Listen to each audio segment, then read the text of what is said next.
Good evening and welcome back to Arsenal Domination. And I'm like a London bus. You wait all week for one. Well, hopefully someone's waited all week for one, and you get two.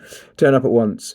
There you go. So I'm here this evening just to very, very quickly preview the Arsenal versus West Ham game, which is tomorrow at the London Stadium.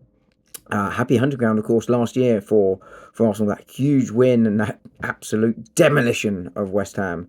Oh, how I'd love to see that again tomorrow.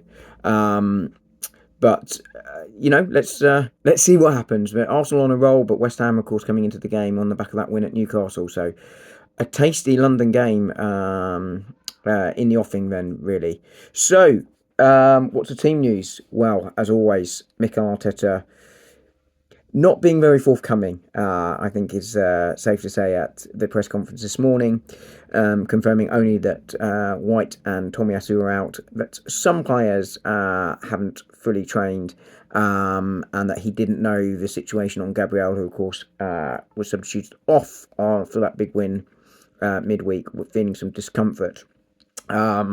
So we don't know who whether he's going to be available or not, but my assumption is going to be that he is. But if he isn't, I imagine it's going to be Jakub Kivior that will come in if he's unavailable. That's what I would do. I think it would be a straight swap there. The other option, of course, is you could move Calafiori inside and bring in Zinchenko at left back, or Miles Lewis-Skelly. I mean, I suppose Kieran Tierney potentially is an option there as well, or even move Jakub Kivior. So lots of options at left back, but I think if I'm Mikel Arteta, I think you want some consistency if you can in that area in defence. I think it's been one of our Achilles' heel this year has been the injuries back at the back this season, and I think it has led to us conceding more goals than we otherwise would have done. So I think I don't want to make two changes when I only need to make one if Gabriel is unavailable. So for me, Kivior will come straight in at centre back, which is his natural position, and he's left footed. So I think that's kind of quite sensible. But I think there are some other wider decisions that Mikel Arteta needs to consider. This is a really important time. I've spoken about it a couple of times. We need to continue the momentum, generate some wins, and close that gap to Liverpool. And that the fixture list, in theory, gives us a great opportunity to do just that. However, and I think this is a key, however, we also go Saturday, Wednesday, Sunday, Wednesday, Saturday. If I remember that correctly, that takes some doing if I have, in our next few games. And we have, of course, had a few players returning from injury and some big players returning that have struggled with injuries in the past. Players like Thomas Partey, Timber, of course, returning after that ACL. Can they cope with the workload? And I think Mikel Arteta will need to rotate them for their sake, but also to keep that squad happy and sharp. I think that's going to be really, really important to go through the season. So we could see one or two changes that he makes out of choice as a result of that. And I think one of the people that I would be looking at potentially for that is Urin Timber. I mentioned the ACL just now. Because he is really our only fit right back at the moment. With Tomiyasu out and Ben White out, it leaves just him as a recognised right back.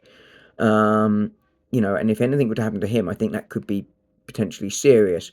So, while West Ham is going to be a difficult game, despite their indifferent start to the season, it is a consideration that I would be having if I was Mikel Arteta to bring Thomas Partey in and give Urin Timber a rest. However, as I was just saying earlier, if Gabriel is not fit, again, I don't do that. I go with Timber. I don't want to see more than one change at the back and disrupt that. But that's one consideration. His other considerations are what to do in central midfield. Of course, if Thomas Partey starts at right back, you'd expect to see probably Rice and Moreno. I don't think this is a Jorginho game. I think if you're going to play Jorginho, I'd rather see him against Manchester United, bring that control to midfield where they've had issues.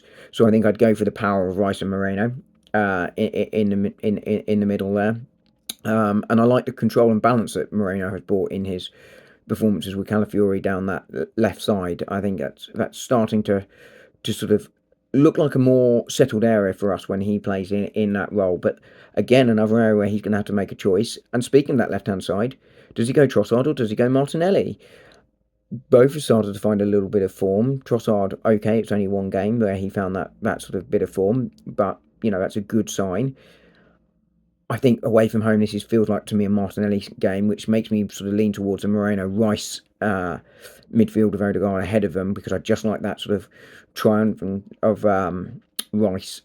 Sorry, Moreno, Calafiori, and Martinelli on the left. But let's see. Let's see. But they're the decisions he's going to have to make. My team, then, for if it was me, would be Raya in goal, Partey, Saliba, Gabriel, Calafiori, uh, Rice, Moreno, Odegaard, Saka, Havertz, and Martinelli. But we will see what Mikel does. He's got lots of options now, and I think that's only a good thing.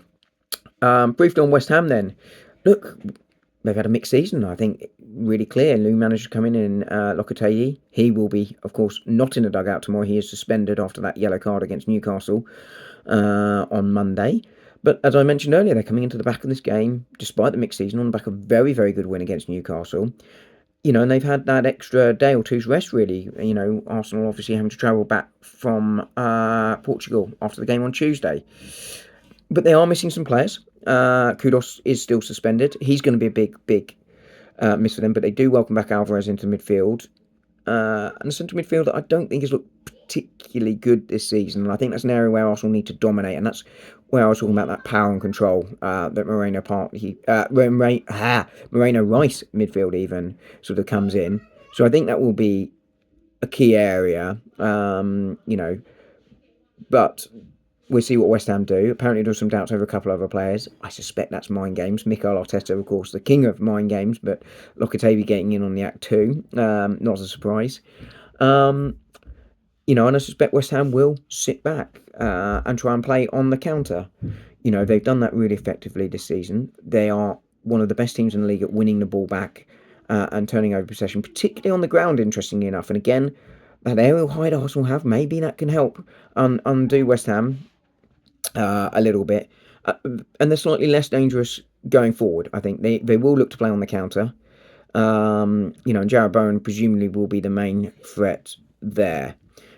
And the other factor, of course, in all this will be how motivated will they be, or wait under a different manager? Will they be after that humbling last season? So Arsenal in for a tricky game, but this is one where they really have to aspire to win, and they need to win just to get that momentum going.